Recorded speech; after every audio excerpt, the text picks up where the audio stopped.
What's up, guys? Evolutionary.org podcast coming your way. We have 3 excellent topics on this show. This is Steve Smi, of course, and I am with the great one, Rick, in the house. Hey, what's up, guys? So how's it going out there, Rick?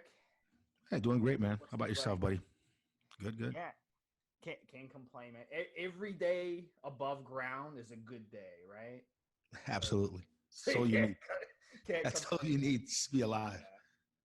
So our first topic, guys, let's dive into it because you guys want to hear information. Let's talk about dairy because a lot of controversy about dairy. I actually saw an article today in the New York Post, which is a newspaper I don't read very often. It's pretty much a shit newspaper, but there was a cool article about how about dairy farmers, and they're struggling right now, not only because of the tariffs, but they're struggling because people are not consuming milk like we used to. So, and the writer actually said something funny. The writer said that it's a fad that people are not consuming milk anymore, which I thought was pretty funny because, humans didn't even start farming, have been farming only for 5,000 or 10,000 years. So 2 million years of evolution, and we've only been farming for 10,000 years and wasn't even with cows. So I thought that was kind of funny that she thought it was a fad not to drink milk and not a fad to drink milk. So let's go over a little bit of the history behind dairy consumption. And I'll let Rick jump in because Rick grew up overseas, and his perspective on milk is kind of interesting. We talked pre-show about it. Rick, want to tell us about that? Yeah, I think milk is like one of those foods where it's an experiment, and some people can tolerate it just fine and grow from it and be fine. And some people just can't. It doesn't sit well with them. I think genetically, what kind of genetic lineage you have in you makes a difference. Also, there might be other lifestyle factors. You could have not a proper balance of probiotics in your gut, in your flora, and then it'll make you not process certain foods so well that you could process otherwise if you had a healthy balance of probiotics, in your intestines. So some people can tolerate certain things, some people can't. I think for the majority of the population, at least from what I've seen, milk just you grow just fine on it. It's a good food product to get in your diet. It's my opinion on it. Yeah, so I grew up on milk as well every day. I grew up, in the 80s and 90s. It was the cereal generation, every morning cereal with milk. And, it tore up my stomach. And it wasn't until I was probably in my early 20s that I kind of quit consuming dairy. I haven't consumed dairy for the past 20 years. Only dairy I'll consume is occasionally some like European cheese, very high quality European cheese. Try to get the unpasteurized cheese. It's going to cost you some cash. It's about $25 a pound to get the unpasteurized European cheese, but it tastes completely different than the typical pasteurized cheese. Also, keep in mind, like these Kraft cheese and stuff, you look at the ingredients, it's pretty bad. I mean, it's not very, very nutritious at all. I mean, we're talking about hydrogenated oils and all kinds of crap that they put in their preservatives. So that's, completely unhealthy. Here's the thing though, with the dairy industry, guys. If you look up Sun Sentinel cow abuse, Google that, and you'll see some literature on what goes on in these dairy farms. They actually did. It was a former guy who was in the military, and he went and filmed some of the things that went on at these dairy farms. And he busted some of these guys doing this, and they basically got a slap on the wrist. I mean, one of them got like 3 days in jail and probation or something. They didn't even punish them. And the dairy farm is still distributing to a large supermarket in the Southeast. Basically, the guy was shocking the cow, poking the cow, slapping the cow with a metal rod, poking its eyes out, all this horrible stuff because the cow did not want to get milked. So basically, just imagine your life with your head in a vase all day. So in terms of a moral issue, I mean, the dairy industry is not an industry you want to be supporting. If you insist on getting dairy, I agree with Rick. Local. Go to a local farm and get the unpasteurized whole milk from the local farmer where you can actually observe their practices. The cow should not be stuck in a vise the whole fucking day with its and shitting on its feet all day. That's that's immoral. The way we treat animals and the way we treat children, and all the racism and all this stuff that we're seeing right now in the United States is a lack of empathy for others. And karma is gonna bite you. Maybe in your next life you'll be that cow with your head in the vice. Maybe the next time you'll be that kid being abused. Maybe you'll be that refugee, in a cage. So you have to kind of like, it's an intelligence thing, guys. I mean, if you look at this video that I'm telling you to look at and you don't think that's disgusting, then go ahead and just keep buying cow's milk from the grocery store. But really, you don't need it. I mean, I haven't had cow's milk in 20 years, and I'm doing just fine. So it really boils down to, I much rather stick to whole food proteins, grass-fed beef, stuff like that, over that any day. Anything else to add, Rick? Well, there's farmers, and then there's industrial farming. There are a lot of small dairy farmers that treat their animals well, and they get a good yield every year without really having to abuse the animals in any exaggerated way.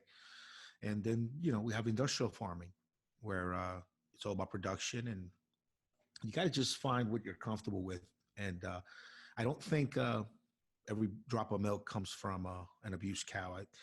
I know that they're farmers that treat their animals well, treat them as investments, as family members even, and they milk their animals and they sell that milk on to the larger bottlers and distributors. I think the milking of not just cows but buffaloes and Asia, yaks, goats. I mean, just pretty much if it's got tits on it, we've been milking it. Horse's milk is used in parts of the world, like around the Mongolia area. Extracting milk from these animals has been a practice that humans have relied on for thousands and thousands of years.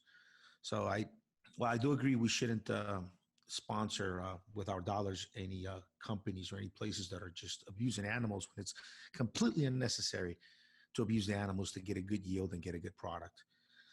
I think we should vote with our dollars and stay away from companies like that. But I think for the most part, a lot of these farmers love what they do. They love the product they bring to market. At least the small farmers that I've spoken to and that I've been around.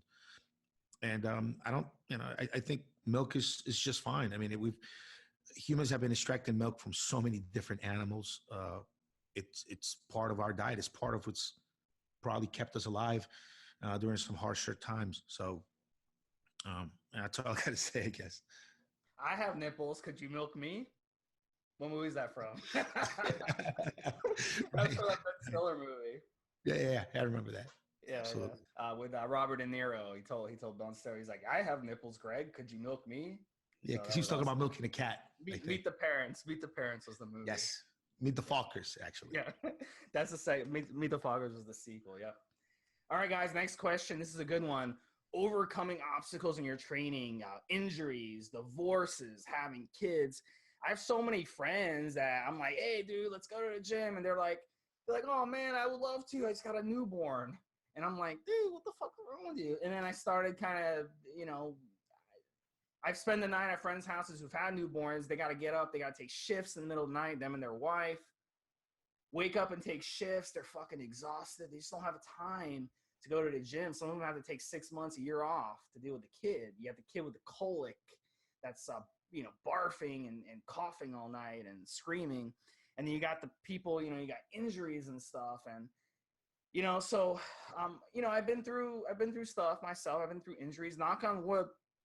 Believe it or not, the longest I've gone not going to the gym, not working out, has been 2 weeks over the past 20 years.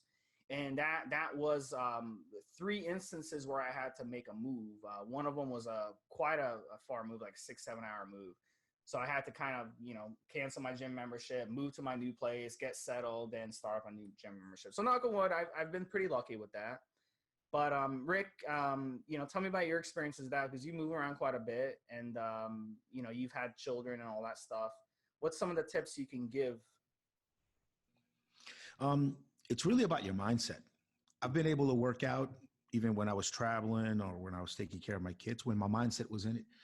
Whenever I've allowed my mind to not be on, not be on point and not be on my training, then I'll give myself the excuses not to do it. But I don't care any excuse that you might have. Um, I can show you somebody who works through that excuse and trains through your excuses. Injuries, look, Ronnie Coleman, he's still in the gym every day. Guy can barely walk. Might not even be healthy for him to do it at this point, but he likes putting the work in. It's part of his lifestyle. He doesn't feel good unless he's putting the work in. So he goes, even though he can barely walk at this point, Ronnie Coleman. Um, you know, any excuse you might have, oh, I work too many hours. Well, you get to have a private space at most jobs that you have. Just bring a couple of dumbbells, bring a little weight set, small one, keep it in the locker room, keep it somewhere, and then go in the corner and do some reps still failure, a couple of times a day. How'd you do with your kids? Because you have a lot of kids. How'd you do with the first year where they're crying all night and you gotta nurse them and all that stuff? Just keep weights at home. Keep weights at home, and just hit the weights whenever I had the time. That's it. It's just that simple. Had a gym close by, and whenever my kid was asleep, and later on when they were old enough, I bring them to the gym and drop them off at the sitters.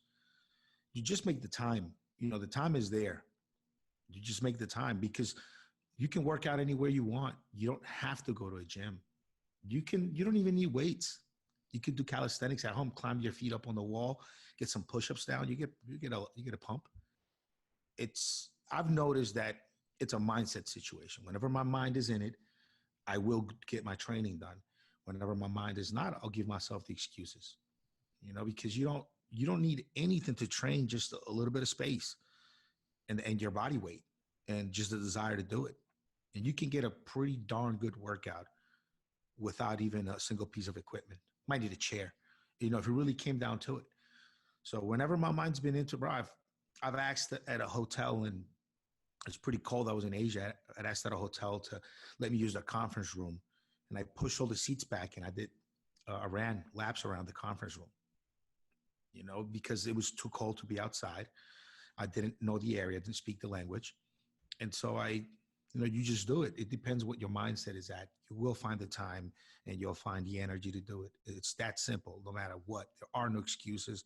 Oh, well, I hurt my knee. Work out your upper body then. Work your other knee out. Leave that one alone. Oh, I hurt my shoulder. All right, well, good time to work your legs then. Work your core. Work the shoulder that's not hurting. It's just, to me, it's always been a mindset situation. Mindset. There are no excuses. All this time, all this injuries. There really aren't any. It's about where your mindset is at. If you're ever put in a situation where you're severely injured, where you really can't work out, or you're coming off surgery or something, your doctor says, hey, you can't work out. Let's say you have hernia surgery or something. You got to take time from the gym. Is it the end of the world to take some time off the gym? No, it's not. Your body will accept that time off, and then when you come back, your body memory will kick in, that muscle memory will kick in, the homeostasis will kick in very, very quickly, believe me, and you'll be back. Initially, you'll be sore the first few sessions, but eventually you'll come right back. So don't be shy. Like if something happens, just to take some time off. If you're injured that bad, you need to take some time off. I had a buddy of mine. He was an Ironman. I used to train with him for Ironman. We went to Hawaii. We competed in the Ironman. And he actually broke his leg playing football. We were just playing, flag football in a league. And someone fell into his leg. He cracked his leg and he was devastated. He could not run for a few months. He had to get surgery to repair his leg. And he just worked his upper body, like what Rick was saying, for that entire 3-4 months until he was able to come back. He was on crutches going to the gym and still working his upper body, doing pull-ups, all the stuff. So, I mean, it's definitely a mentality to do it. And there's always going to be shit that happens in life. There's always going to be ups and downs. It's a cycle. It's a cycle of life. Everything's a cycle. You have the season cycle. You have the ocean tide cycle. You have high tide, low tide. So you're going to have highs and lows of your, fitness career. And don't just think, hey, I'm going to just make a straight trajectory up, because it's not going to happen, especially as you get older. So just, hang in there and, try to find time. I think what Rick was saying, push-ups, you don't need to go to the gym to do push-ups. You don't need to go to the gym to do pull-ups. Find a tree branch. There's things you can hook up to your door at home that you can do pull-ups on. You can do squats against the wall. Hold a chair, like Rick was saying. Do squats against the wall. It works out your legs. You can work out your calves. You can work out front of your legs. All I've got a guy I work with on one of my clients. He's a truck driver. Okay. And he keeps a weight set and he keeps equipment in his truck. Doesn't take up a lot of room.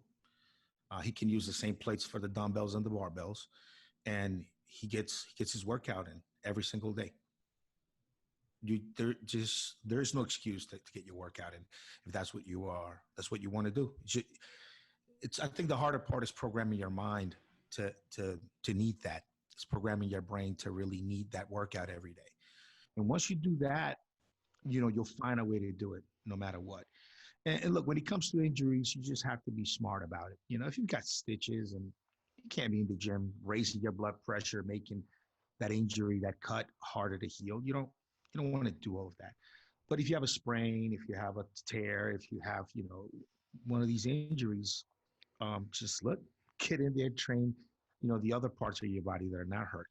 That way you don't lose the routine, you don't lose the drive, and you're fine. I mean, that's my opinion on it. Just be smart about the injuries you do have, in my opinion. Yeah, you bring up a good point, because if you go to the gym, you'll notice whenever you go to the gym, say every day you go at 5 o'clock or every other day, you'll see the same people in there day in and day out. You'll see an occasional group of new people come in, they'll shift in, they'll shift out, but the regulars are in there for the long haul. And that's not an accident. That's their thing. It becomes a hobby. It becomes a habit. We're creatures of habit. You need it.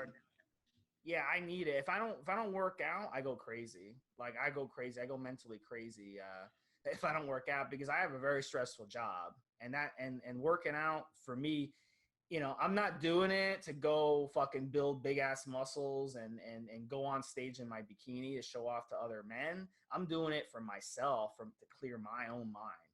That's why I do this. And it really, really makes a difference. I got people in my profession who are my age or older now, and they're fucked up. I mean, they're snorting cocaine and heroin and all this shit because this shit drives you nuts. If you're in a high stress job, mentally high stress job. So that's why I do it. You got to teach your brain, teach your body to just gain a benefit from training hard. When you go hard in the gym, it hurts. You push yourself to failure. You push your body to the brink, and that's what it's all about for me. Just that feeling of pushing yourself all the way to the brink, taking a set to failure where your bicep can't go one more time, on the treadmill, on the heavy bag, whatever it is you're doing, bicycle, just bring yourself to that edge, to that point where your brain's telling you stop, but you want to keep going. And it helps. It helps not just your body, but the soul, in my opinion. Just bringing yourself and pushing yourself to just excruciating a pain, to just excruciating levels that, in a controlled environment.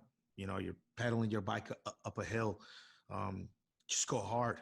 You might see a white tunnel with Tupac and Biggie on the other end, but but you'll bring yourself to that point and stay there as long as you possibly can. And teach yourself something and learn something about yourself by doing that. That's what it's about for me. It brings everything into perspective. I'm at that point where I'm pushing my body and I just can't go any longer. No other troubles, nothing else in the world bothers me. I realize that as long as I don't spend most of my day in this excruciating pain I'm in right now, everything is all right. And it just cleanses you, cleanses your mind, cleanses your soul, in my opinion. All right, guys, we have a few more minutes left. This is a fun one, maybe a heartbreaking one for some. Mom moved back in with me. This guy, he's living by himself for quite a bit of years. His mom got older. He got older. Then his mom ends up moving in with him. Now he's complaining. She's annoying him. She's messing with his clothes. She's cleaning all the time. She's, really driving him nuts after she moves in. So, I'll let Rick jump in because this is probably another one. That's a little culture difference. With this, what do you think about having your parent move back in with you? I think I'd rather shoot them myself than live with my parents. But what do you think, Rick? Well, we were first generation immigrants. My parents came here in their late 20s, not speaking much English. So my parents already don't have a big nest egg for their retirement. So I'm already prepared for a day where I might have to live with one or both of my parents at home, and I'm ready for it. It's just a reality. It's expensive to retire. You need 20, 30 years of income, ideally, when you retire. Most people can't go without a job for 6 months, and it's hard. And at that point, you have to just stop being selfish, stop thinking about just yourself. If you have other siblings that can help either monetarily or maybe with the taking care of, you do it. But in my personal case, bro, I'd be damned if I put my old folks in some home and have somebody mistreat them. I'm going to make sure to watch over their old age, and that's just how it's going to be. That's what. See, I was born in South America, in Colombia. That's kind of what you grow up thinking anyway. It's sort of what it's already programmed into you. So I'm personally ready for it, and I'm also ready for my children not to do that for me when I'm older, because they were born in the U.S. and that's how they were raised. And so I'm not only preparing for my own retirement so that I don't have to be a burden on my kids. I'm also prepared to take my parents in when the time comes. They're still young enough to work, and they both work. And my mom's probably got another 10 years left. My dad's got a little bit less of active, productive life where they can work. What do you think? What do you think his perspective is different from you? Why do you think his perspective is different in you? Let me ask that. My dad or my kids? No. This guy who's asking this question. Why do you think his perspective is? My mom moved in with me. It's a big hassle. It's a pain in the ass. I don't know what's in the dude's heart, so I couldn't tell you. I know what's in my heart, and I know my mom went through a lot to have me.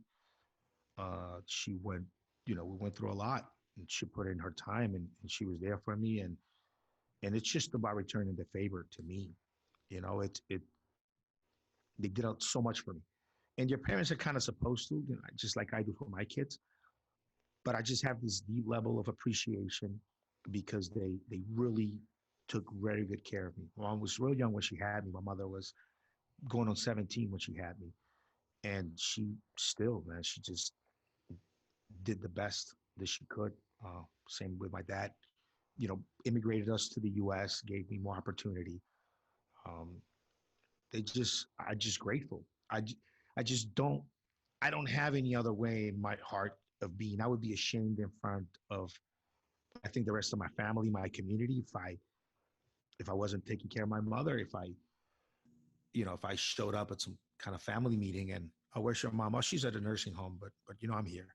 I couldn't get her. I mean, that's just, to me, with the way I grew up, the thought of putting my parents in a nursing home for strangers to watch over them, where maybe they don't have all the wits about them and they're not fully mobile.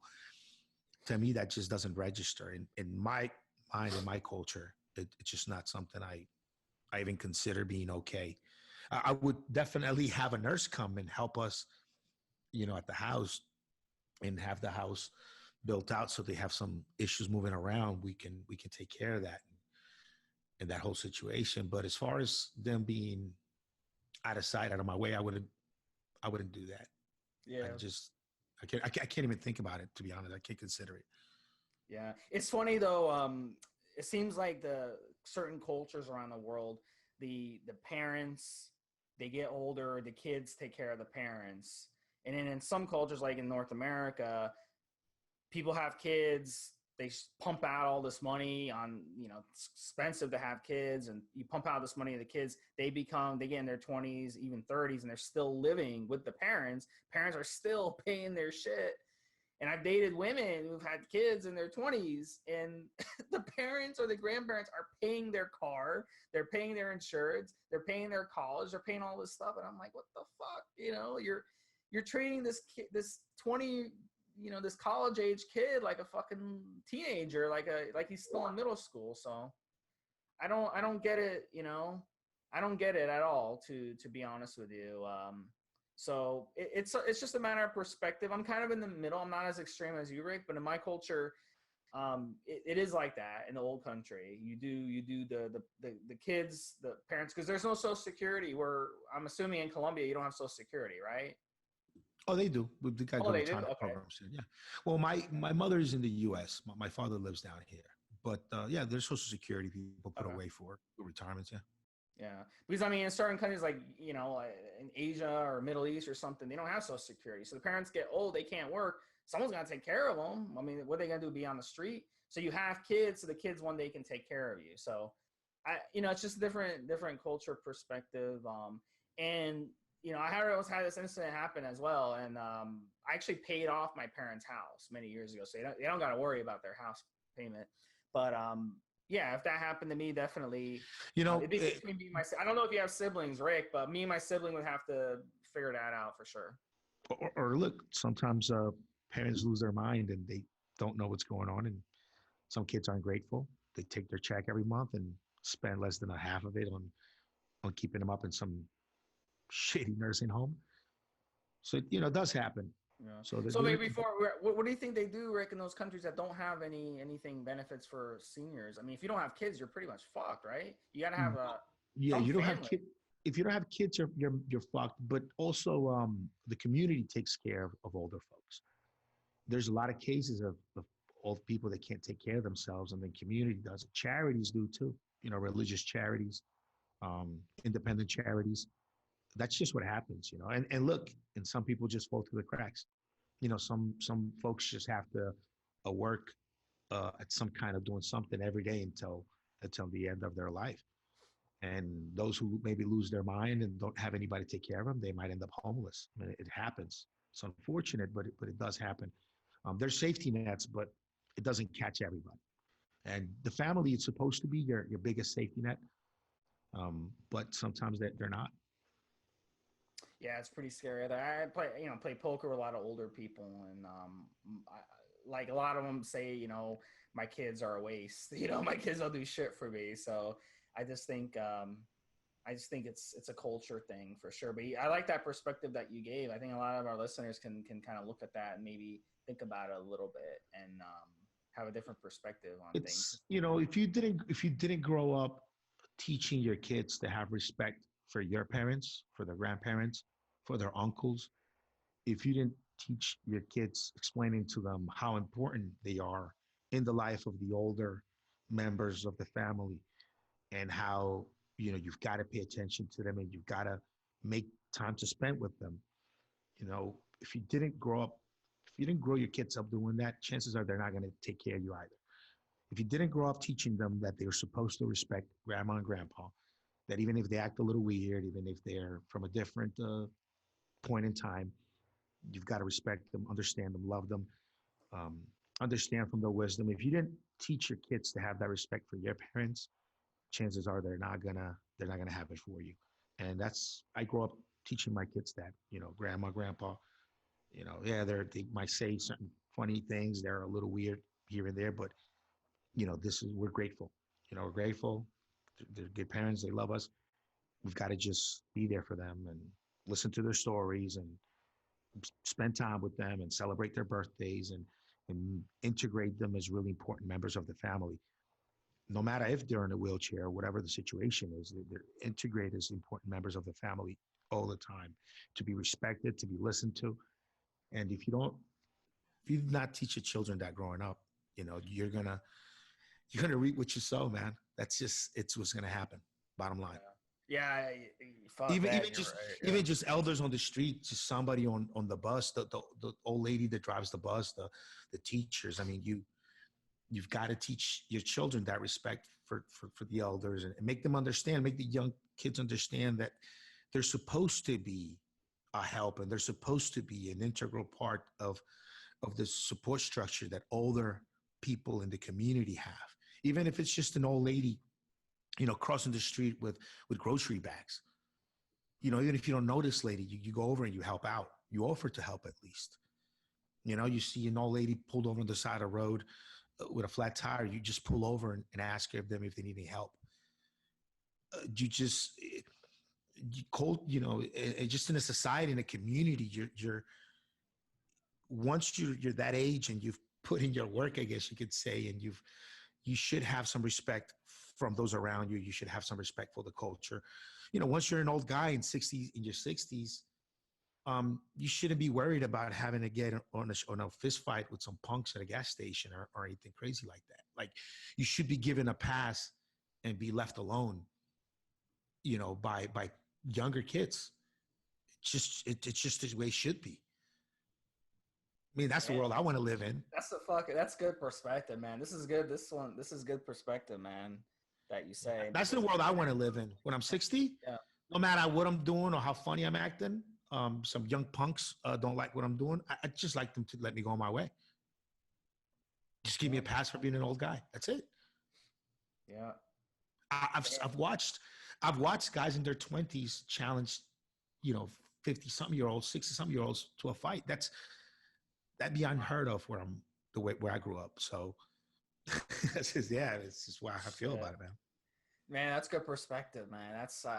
This is good. You know, guys, I mean, if you know anyone in that situation that's, you know, like that, man, send them this video. Let them listen to that what Rick was saying, because that's some good shit right there. And, you know, we're all it's karma, you know, it's karma. Treat people the way you want to be treated, because one day you're going to be in that old person's shoes, like Rick was saying. So, man, it's so true. So it'd be a much better world if we all treated each other a lot better than we're treating each other right now. This is a bad time in the world. So a lot of bullshit going on right now in this world.